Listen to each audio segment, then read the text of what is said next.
Yeah, you're looking at that break from straight rock. I always saw Factory as a break from straight rock. Hannett's productions were pristine, beautiful, and like, I don't know, it was around, it'd probably be around Joy Division. And we also had access to the NME in them days. And the NME was like a central hub of what was coming out. So, and so you'd be in that indie, first wave of independent labels, fast product, factory, industrial, and they were bringing a fresh flavor into music. They were opening your ears up a bit. You know what I mean? No, for sure. I mean, I think Faster are sort of underrated, actually. That was a very key label. We had access to it at school. We had a guy used to put out a fanzine. He was like a sixth former. Yeah, he did a zine called "Here Come the Martian." Do you have any copies of this, or like? No, my friend's sister's got one.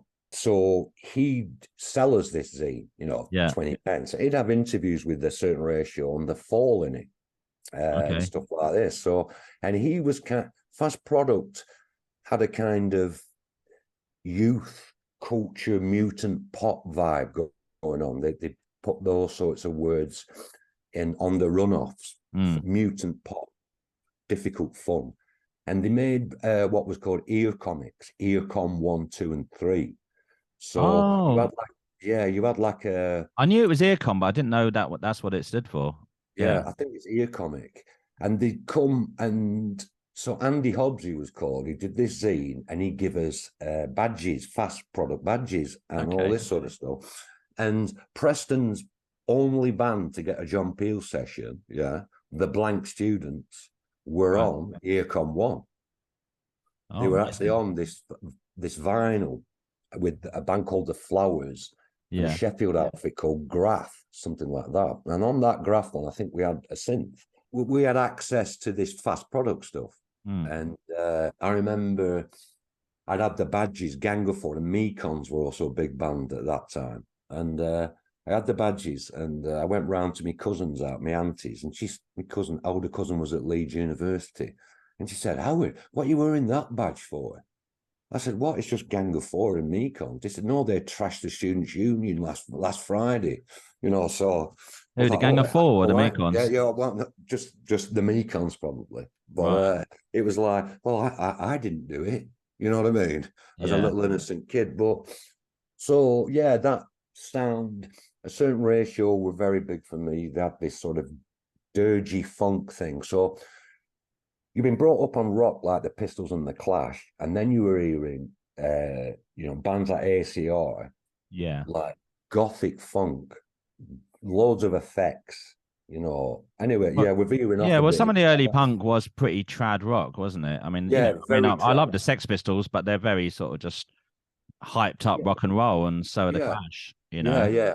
I mean, I remember selling swapping Sandinistas triple album at the local, because we had a local indie store, Action Records, that's still going.